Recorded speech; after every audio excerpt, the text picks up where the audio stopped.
Hey, everybody. Welcome to the DIY Musician Podcast. This is Cristina. Today we have Kaytee Long Becker with us. Kaytee is an independent music publicist. Full disclosure, I totally used to work with Kaytee for a few years there as a publicist. She is incredible. I met her actually because we spoke together. We had her come speak at the DIY Musician Conference in Valencia, and then hired her again to speak at the Nashville and the Austin conferences. So if you've ever been to any of those, you've probably seen Kaytee before. She is so knowledgeable when it comes to independent music PR, how to create press, how to create pitches, all those sorts of things. But today we're going to talk about the Grammys because she was the publicist for one of the CD Baby artists that won a Grammy this year, which is pretty incredible when you think about it. Independent artists winning Grammys is already like, how does that happen? Because, sometimes the game seems rigged, but it's not. It really is a system that you can win.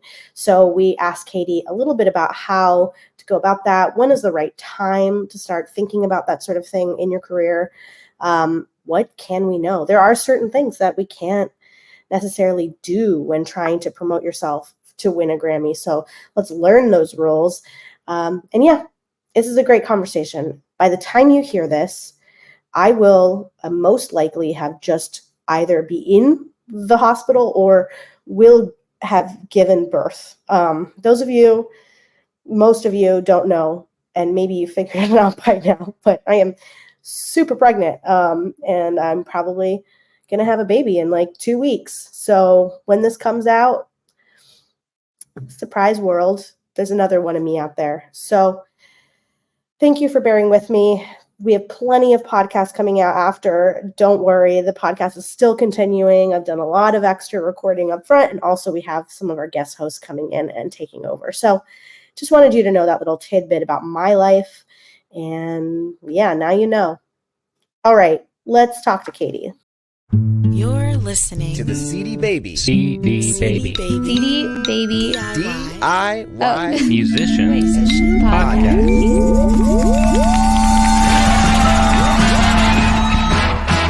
Yeah, it's April 11th at 1:11 that we began our epic conversation. Classic Kaytee Long Becker, always Hey, coming at me Cristina. with the hot numerology. Welcome, Kaytee, to the DIY Musician Podcast. I'm so happy to finally do this together. Thank you, Cristina. I'm so excited to be here.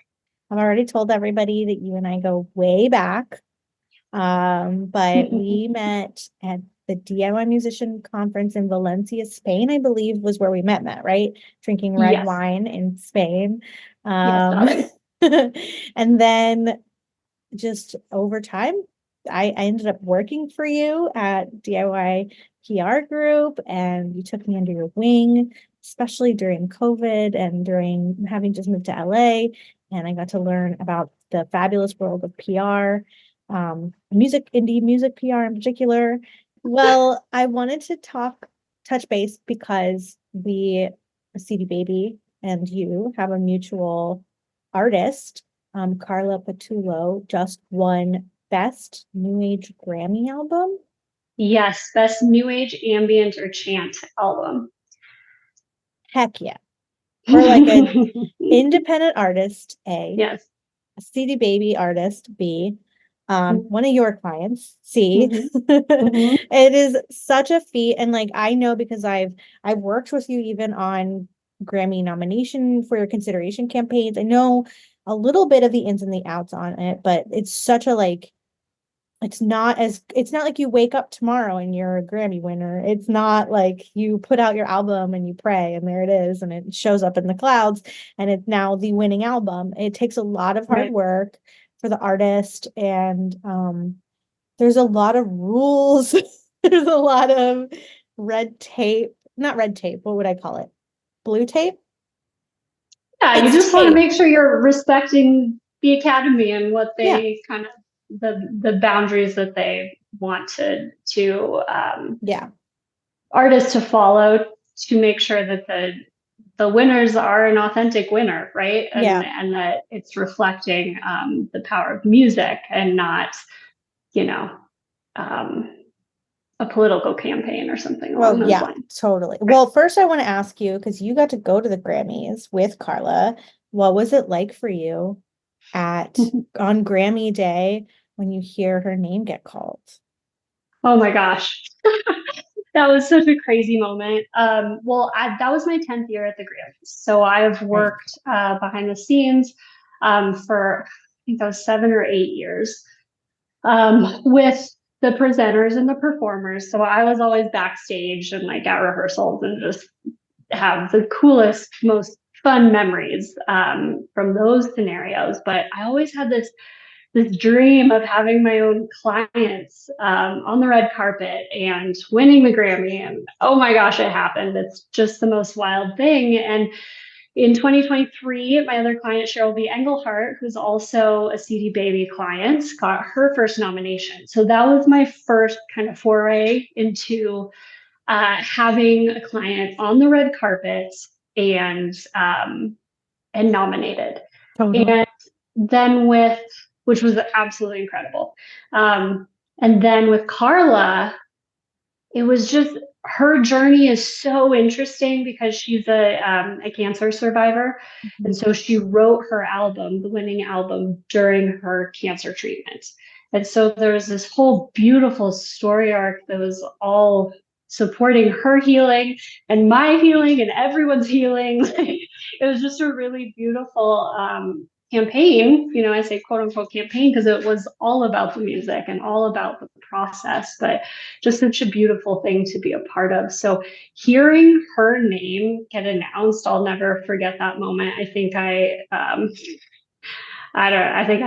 I'll never forget it, but I feel like I blacked out. There was like stars everywhere, and just this moment of like, oh my gosh, we did this and she's so deserving, Mm-hmm. and that's a really beautiful moment because doesn't always feel like the case, Mm-hmm. and you always want that to be the case for just the credibility of the music industry, right? So There's something about it too, where when it's an indie artist, I just get so much more excited for them because I know that, yes, they have a team around them generally to get to that point. You generally will have to get a team probably to help you. Not always, but most of the times. But when it's like a really huge, huge artist, they have like a whole mega corporation behind them often, like trying to make these things they got for them. they got buku bucks too, They got bucks, they got, agents on agents on agents. They have their managers have assistants, labels, the labels.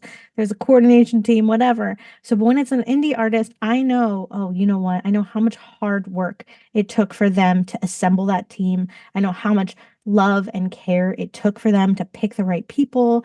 I know that no matter what, like this is a huge moment for them and they're not taking this lightly. I know that it takes tons and tons of networking and all kinds of things to happen to meet the people to make this happen. And so, yeah, I just get so excited for them. And then when we found out it was a CD Baby artist, we were just so thrilled in the office. And I just think like whenever you find out that we're going to say one of our own, because I think everybody that is in the CD Baby family like sort of feels that way, but it feels really special. So congrats to you for being on that team and congrats to Carla. We're so proud of everybody. And yeah, I can't wait to see what's next for her. Thank you so much. And I just want to say she was also the first LGBTQ person to ever win in that category. So that was an incredible, also an incredible piece of the puzzle to be a part of. So, yeah. Well, and as you know, that's like one of my favorite categories, the new age ambient world. Yes. So to see those barriers get broken, especially because I do know like how male heavy that which is so strange. Like, yeah. new age feels like such a feminine category just by nature. And so, yeah, there's been a number of barriers broken over the past few years. Yeah, that's awesome. Well, let's get into some of the mechanics of it. So starting with FYC. We're going to say this word a lot. What does it mean? So FYC stands for your consideration. And that's basically what a quote unquote campaign would be called. You're never asking someone for their vote. You're presenting your work to them for their consideration. Right. I know that if you live in LA, you've seen that campaigned all over the city. Often you'll see billboards for albums or billboards for movies that have come out months ago, but they want the voters to know about it and they want to remind people about it. So they'll always say for your consideration. You'll often be like, well, wait, I thought this came out 9 months ago. Well, it's still in that album cycle, or it's still in that movie cycle. So how we talk a lot about album release campaigns here, and I think like you and I have chatted about this a million times. When we've worked with artists, we're generally working on a release campaign, but what makes a release campaign different than for your consideration FYC campaign? Because it's like a completely different process, right? Yeah, and it's different because of the audience that you're targeting. So with an album release campaign, you are targeting the masses, you're targeting music fans, right? And then when it comes to an FYC campaign, you're actually focusing on the Recording Academy voters. So when an artist comes to you, you're a publicist, you're a PR guru and CEO of your company. When an artist comes to you and says, hey, Kaytee, I want to win a Grammy. What do you say?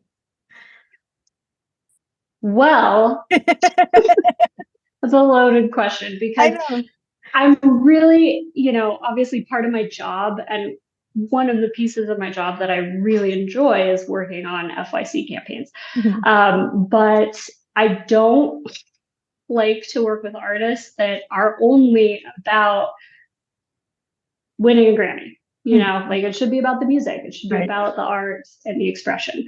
So once we get through that process and, we're all on the same page and yada, yada. You filter who you're going to work with, because absolutely, I don't think there's anything wrong with them admitting that. I think that it's important that we're selective of who we give our energy and our time to. And you want to work with people that have their head on straight, because you're right. If somebody comes to you and says, I want to win a Grammy, the question should be for what, Yeah. And for who? Yeah, exactly. And I do have to screen clients regardless, because I need to make sure that I'm able to service them and that their music fits my contacts. And there's a whole reason why, if I didn't screen my content or my clients and I just accepted everyone, which a lot of PR firms do, I'm just taking money to take money. I'm not taking money because I know that I can help. So I always need to know that I'm able to meet the expectations of my client before I'm able to take them. So to answer your question, what do I do when they say they want to win a Grammy?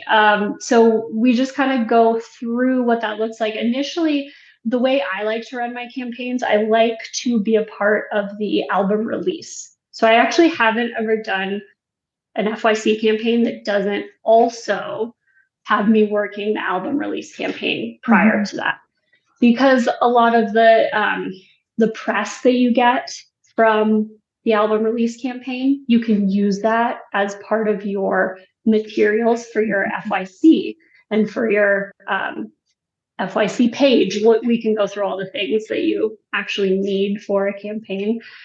But yeah, that's kind of imagine you need you've probably created some press contacts during that album release campaign. You've probably, generated some good quotes and blurbs and press and a buzz around it. And I know that working with you, a lot of it was let's build a buzz around this release, whether it's through whatever the format, whatever the goal of the artist was. They wanted more press in this region, or they wanted we didn't really do too many playlists, but like playlist pushing or whatever. It was generally like, okay, well, what's your goal and how are we going to get there through what I do? So they come to you, they say, I want to win a Grammy. You filtered them, okay, yes, the music's there, the heart is there, the goal is right. Now what? So I guess the question is like, at what point is that an appropriate question? At what point is that an appropriate approach? Yes, that's what I want to do, because I don't necessarily think it's like single number one, right? So at what point in your career do you think it's a good place to make that bold jump? Yeah, it's a great question. Because you're right, it isn't, at the beginning of your career. So with Carla, I believe this was her first submission ever, which is incredible because it really speaks to the quality of the music and how amazing the album is. But she's been a composer. Like she just scored a film for Disney Plus and she's scored over 30 films. She has over 100 placements in film and TV. So she's obviously not a newbie, right, to the industry. She has a really good resume, and that is important. I've had people come to me who don't know much about the Recording Academy process. So I would definitely recommend just getting really well versed in the Recording Academy. Number one, you should be a member. Should absolutely be a member. Can anybody be a member? How does that work? Yeah, that's a great question. So you apply. You have to have 2 recommendations from 2 other Recording Academy members, and they need to recommend you. And then once that happens, you'll be prompted to apply, and then you'll be told. I think they announce it in June usually. So this year that's already happened.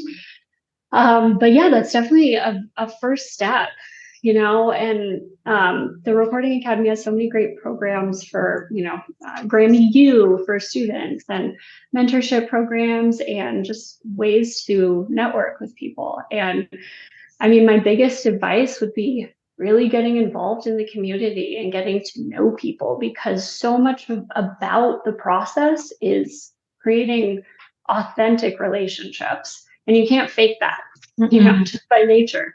So yeah, I would say once you're feeling, and there's, if you don't live in New York or LA, there's Recording Academy chapters all over. So finding that local chapter, and there's also, if there isn't a local chapter where you live, you can network online. There's a ton of, Facebook groups and obviously social media. So what I would recommend this year, when they announce the new class, they'll have a hashtag. So you can search that hashtag and just start networking with new members and peers and just kind of follow that rabbit hole. That's awesome. I definitely want to apply to be a member. Well, I'll give you a recommendation. You heard it here first, guys. I'm going to be getting a lot of emails in 2 years. I guess, who is eligible to submit for consideration? Because I imagine that like there's probably a threshold, right? So a Recording Academy member in good standing, which means you pay your yearly tuition, they can submit. So if you're a voting member, so there's a business member and a professional member and voting members. So artists are the voting members. And so once you're a voting member in good standing, you can submit, or if you're a registered media company. Yeah. So someone you would hire on as your team. And then you should be a member, because then you can vote for yourself, you can vote for your peers, and that's a huge part. You can vote for yourself and you can submit for yourself? Yes. Okay. Well, there you go, everybody. Apply to be a member and you can just nepo your way in. And then are there like deadlines for this? Like, is there a timeline of which you want to start submitting? Yes. So they haven't announced all of the key dates for 2025. But the eligibility period for this year was September 16th, 2023 to August 30th, 2024. So if you release an album between now and August 30th, it would be eligible. Oh, wow. Okay. So if Yeah. you release an album in November of 2024, you're not eligible for 2025 Grammys. You're Correct. eligible for 2026 Grammys? Yes, correct. Okay. Yeah. That's And interesting. yeah, there's a whole list of key dates. Another one would be the online entry process. So when you would be submitting yourself or your team would be submitting you. So last year, that was July 17th through August 31st, 2023. So it's in that kind of summer space. And then I guess, I mean, I don't know if you can answer this or not, but is there a threshold for how many sales that album has released? And none of that. So anybody can. No. Okay. Yeah, So, and you can't actually, let me just check my notes so I get the specifics correct, but you can't actually include chart numbers, your number of streams, sales figures, or RIAA awards. So like if it went gold or platinum, you can't share any of, or you can't use that as marketing. that's awesome. I think Yeah. that's great. That's like, Yeah. don't brag too much. Okay. Exactly. I guess one thing that would probably, I think a lot of artists have a hard time narrowing down their category because, you know, we all have so many ideas of what we sound like, and we might think we're soul, but really we're pop, or we might think we're folk, but really it's country. How does an artist choose a category, and how do you make sure you choose the right one? Yeah, I mean, I think the first step is to get really honest with yourself, you Mhm. know, and maybe you're asking trusted friends, you know, your Others. peers, Mhm. like where do you think this fits? I would recommend downloading the rule book for that year of the Grammys. You should be able to do that just Googling it, I believe. And that'll have all the specifics of each category. So obviously there's nothing to like listen to compare, but that's just your own research that you'll do online. But it'll tell you like classical compendium, for example, needs to have like a story arc, right? Or let's see, there has to be, there's not a ton of vocals, right, in a new age category. So I think there's 94 categories, I believe. So yeah, it's really important that you do your research because that's going to be everything. And also I would recommend, so the Big 10 categories, the ones that they show during the telecast that we all see on TV. As an indie artist, I wouldn't submit yourself to those. It just doesn't make sense. Yeah, be real with yourself. Yeah. If this is it doesn't matter if this is an incredible album. If you are an indie artist, and you don't have a huge team behind you, it's not super likely you're going to win Best New Artist of the Year, right? So, picking a category where you have maybe less competition, is that appropriate to say? I wouldn't even say less competition because there's a lot of competition everywhere, you know, but I would, yeah, it's just the Best New Artist is going to be filled with Taylor and Ed Sheeran. And if Beyonce can't get Best New Album, there you go. What are you doing, babe? Says it all. Yeah.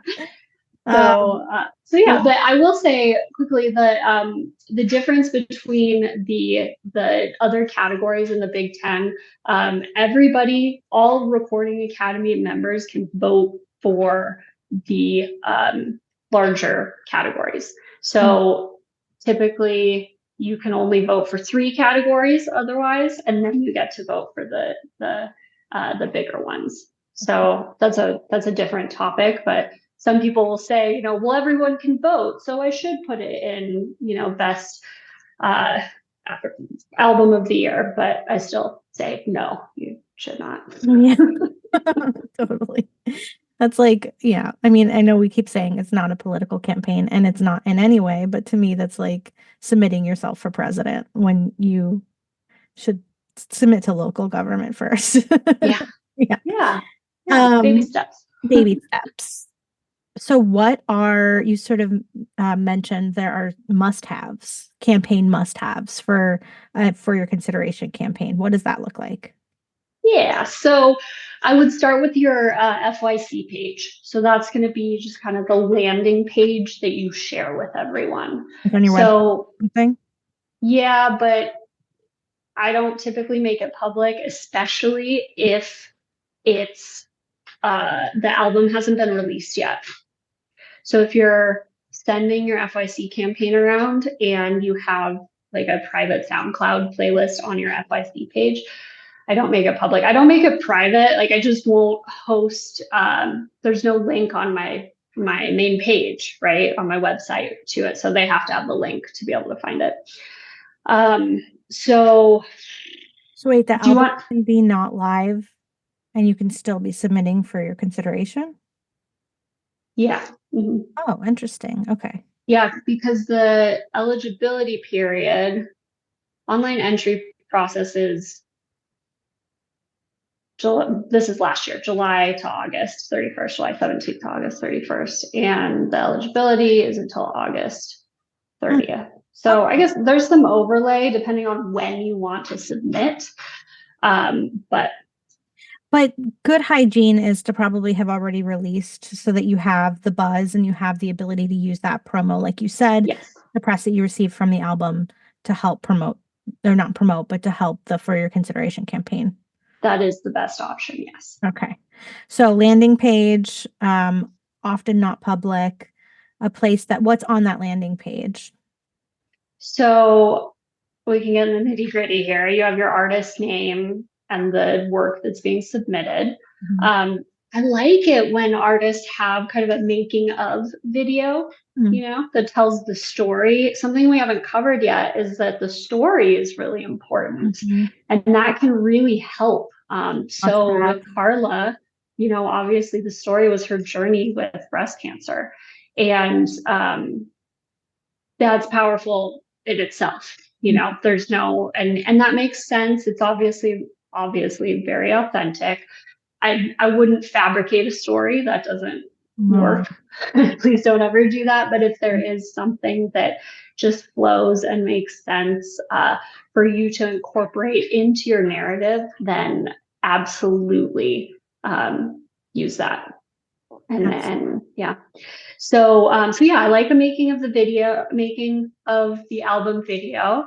It does need to be well done, of course. And if that's not an option, then I just have all the streaming links, where they can listen up at the top.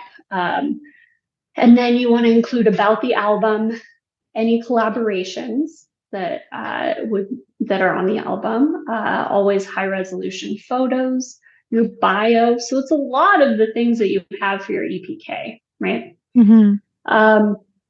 And what else? Oh, if there are other collaborators on the album, then you want to have little about sections, for them to feature them.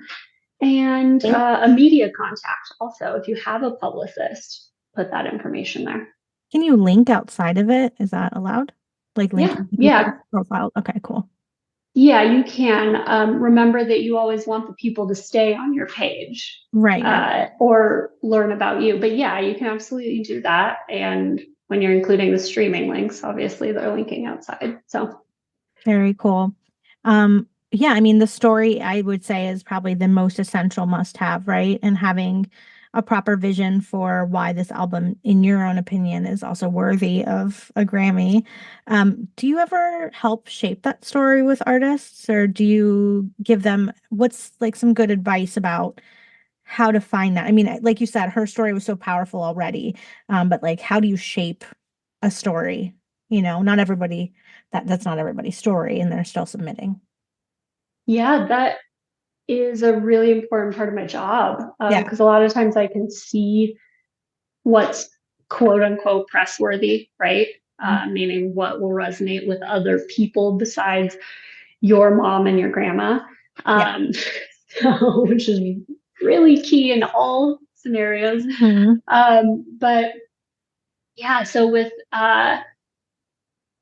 Carla, once again, she has shared this publicly, so I'm comfortable sharing it, but she wasn't comfortable sharing her story initially. And so I felt how important it was and how impactful it could be for other people and help other people heal, right? And so she listened to my ask, and that actually became a large part of her healing process, was being able to speak about her journey and what she'd been through. And so whenever I'm working with an artist, I always do like a little interview to understand them more and just kind of keep my ears open for things I can pull out and we can expound upon or whatever. And then once, we have the narrative, right? Like all of a sudden we realized Carla was the first LGBTQ person to be first LGBTQ woman to be nominated, and now the first person to actually win. So that took, I had just kind of an inkling. I don't know. One day I was like, I think I should look into this. And I did. And I did the research. We both, her and her partner, Elizabeth, and we like just did some digging, and turns out that that was the case. And so that became a part of the story as well. And then serendipitously, we found out that February 4th, the day of the Grammys, was also World Cancer Day. Oh my God. That was absolutely an incredible piece of the story, but you don't know that unless you're keeping your eyes and ears open and you kind of have your wits about you to understand the big picture. So all of those things, I mean, by the grace of the universe or whatever it was, just all came into place, and none of it was forced. That's my biggest thing. Like, don't ever force it. It doesn't work. Yeah. I know that a lot of times, when we worked with artists, it's you often get like a bio that's just an essay. And that's no, bud, we got to pare this down a bit. But I think that a lot of times artists want to tell, they so desperately want to tell their story. And this seems like an actually appropriate place to tell that story. I think one of the things I learned from you is press and PR is your opportunity to shape and tell your story. So it's through press or through getting an interview or somebody writing a feature about you, you have the opportunity to tell your story. And I love that. That's like, it lives there on the internet now. Like it lives there in print now, this idea that you have. So the idea of creating a narrative about an album and why it's worthy of so many people's attention, I think is a really beautiful idea, a really beautiful concept to shape, because it is very broad, right? Like you're trying to appeal to a lot of people, but you're also just trying to be authentic. And it seems like authenticity is sort of the key here, whether it's in relationships or in your story or in anything, just being as normal and natural as possible. Absolutely. Asking everybody to pay attention. Yeah, and that's what music is about, right? It's connecting the human connection, and of course the music comes from you, but once it's out there, you don't have control about how other people receive it. Right. And I think that's the beauty of it, and giving the opportunity for people to connect to something you've been through. Odds are so many other people have also been through that thing, I had someone ask me the other day, actually, like, what is the most compelling part of a story? Like when you're trying to compose a story, and a lot of times it's the hardest time of your life, and a lot of people aren't comfortable sharing that, but that is the moment many times that is going to create that connection and create even a fan base, because they feel for you, they connect with you. And going back to the PR side, that's what media connects to as well. So if you have something, go ahead. Oh, sorry. No, you go ahead. Well, if you have something that you feel could be really helpful to others, I would encourage you to share that.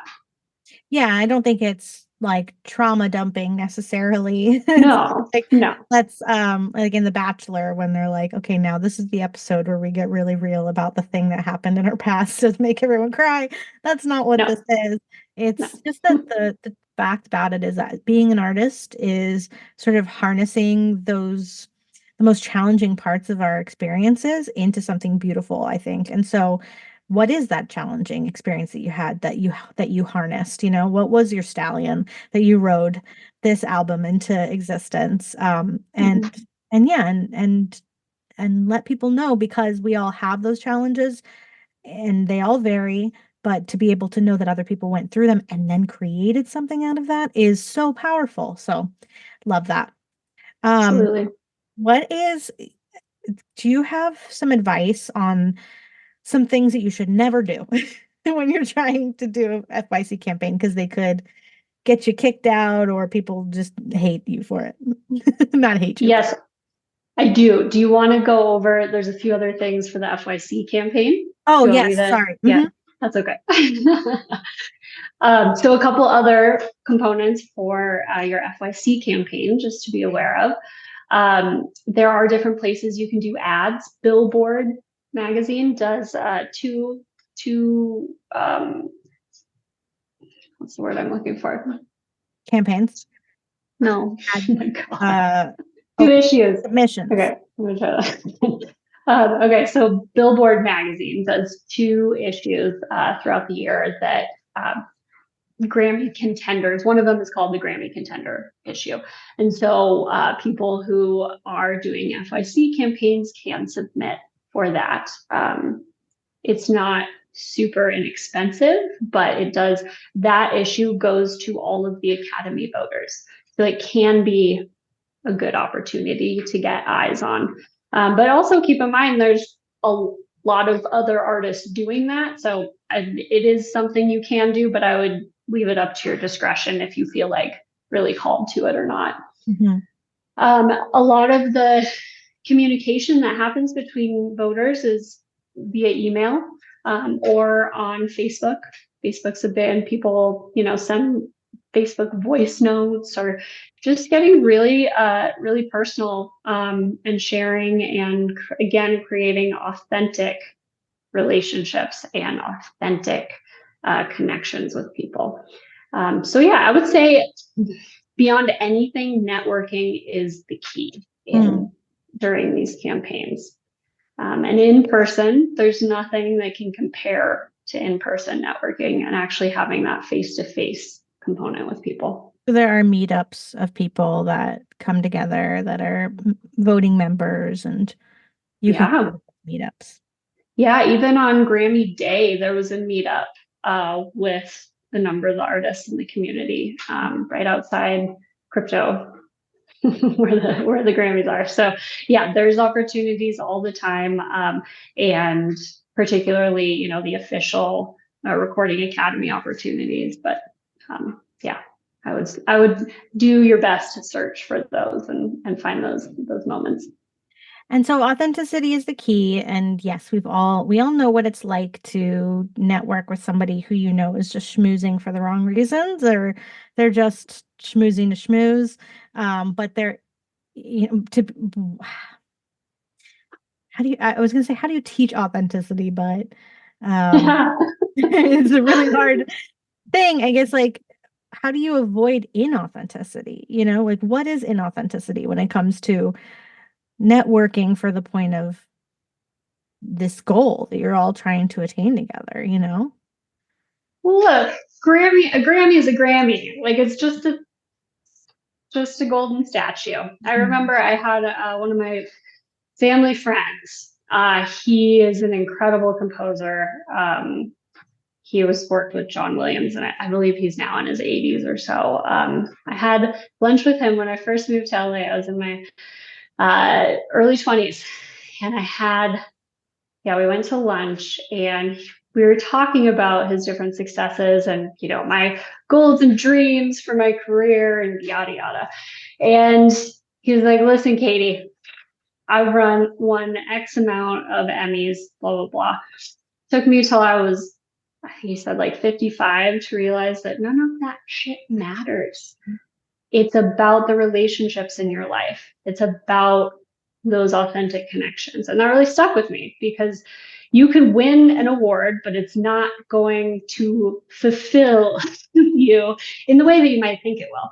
Right. So how can you be authentic in these moments? Don't make your life about winning a Grammy, you know? I feel like you're in a neighborhood and you have like you have like a best garden competition, and if you're the kind of person that's only gonna plant that garden just for the competition, then it's not gonna win that award because everyone else has been tending to their garden all year and has been working so hard to make it beautiful and to make it something for everybody else.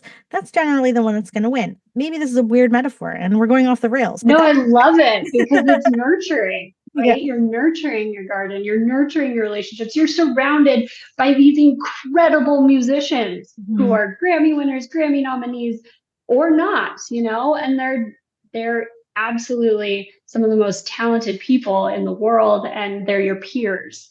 So just enjoy that, just really enjoy the opportunity to speak with other artists like yourself. And Okay, so other than inauthenticity, what are some big no-nos? Big no-nos. So don't ever try to buy your way to the top. I actually haven't been presented with these types of opportunities, but I know that's because I don't allow them in my space. But they're, this isn't something that you're, a Grammy campaign can be a pretty penny, just because if you decide to, do the billboard ads or these different components, hire a team, hire publicists, yada, yada. But, buying streams, do it like none of that stuff is going to get you anywhere. And in the situation, streams really don't matter. I've seen people win who have 10,000 monthly followers. And it's because and you had the right people listening to your album. Those 10,000 people were the people you needed. And just don't try to fake numbers because it won't do anything good for you. A huge no-no, never ask anyone for their vote. I've had kids that have been in my academy, the DIY Music PR Academy, ask me to vote for their friend on social media in a comment that's public. No, you can't do that. And you can't do it privately. You just can't do it, because if you get caught asking someone to vote for you, you will get disqualified. Whoa. Okay. Very important. Don't ask them to vote for you. You can ask them to listen, right? Yes. Yeah. I am presenting this album to you for your consideration. That's the point of FYC. That's how you say, maybe you'll vote for me, but you and then say it. Exactly. This is an opportunity for you to listen, and however you feel about it, great. And another really important piece that I just want to mention, I call this the golden rule.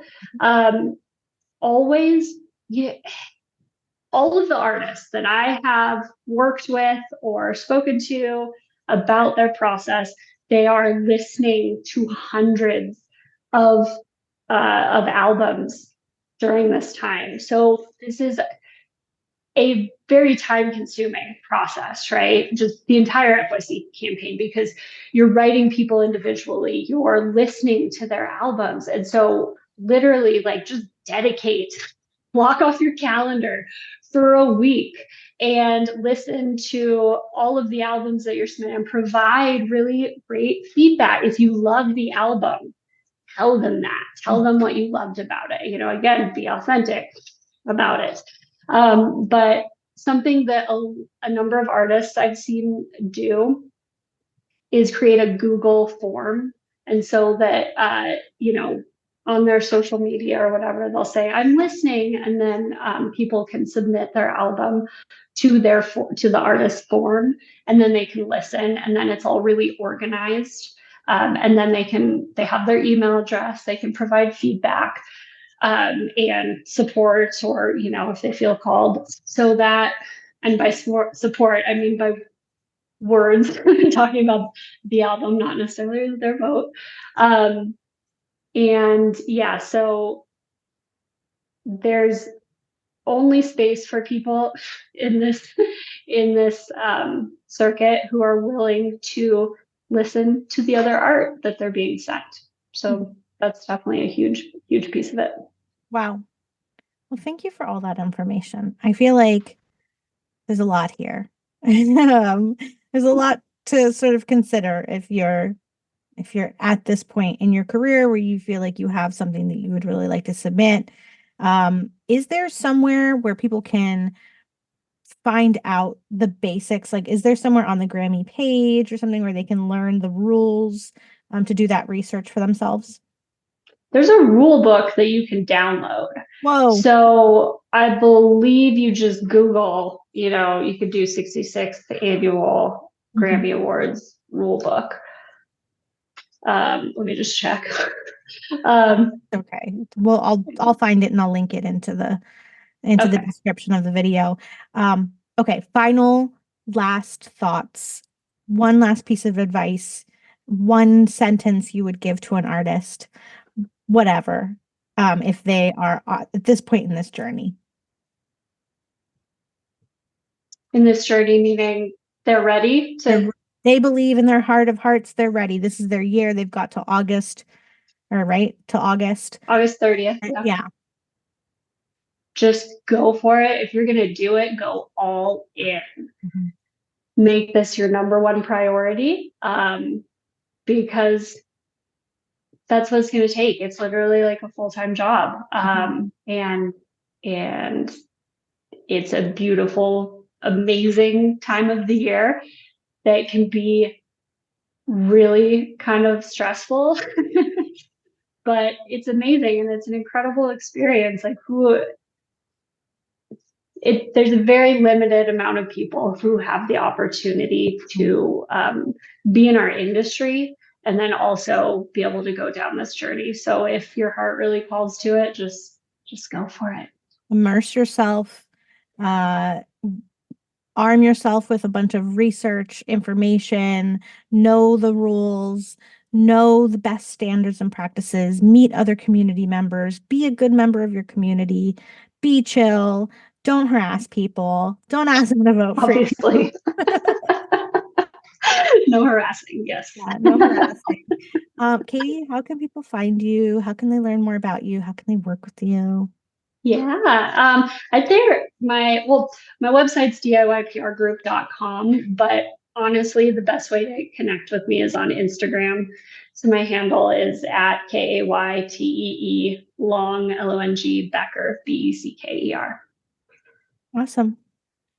Thank you so much, Christina. This is so fun. So much. Yeah, I'm excited for people to hear this one. This is going to be, I think this is an exciting and inspiring story that if you're a CD Baby artist, this could be you. So yeah. I mean, it's happened. I've seen CD Baby artists year after year win Grammys. So it's really inspiring and incredible. All right. Well, thank you, Kaytee. I'll talk to you soon. Sounds good. Thanks, Christina. Hi again, DIY musician podcast listeners. My name is Kaytee Long Becker. Once again, thank you so much for listening. And I wanted to present a unique opportunity to work with me if you feel called to it. If you are releasing a new single, this is for singles, not albums, I do something called an express PR campaign, which is a great way to dip your toes in the world of PR. It is a fraction of the cost of a full service PR campaign, and it guarantees you 5 published articles about your new single. So it's really great for social media content, for gathering quotes, for your marketing materials, and for growing your presence online and your SEO, your search engine optimization. So if this is something that's interesting to you, I do want to give you $50 off for listening to the DIY Musician podcast. So you can connect with me on Instagram, Kaytee at Kaytee Long Becker, Kaytee Long Becker. And I'm sure Cristina will put that in the show notes.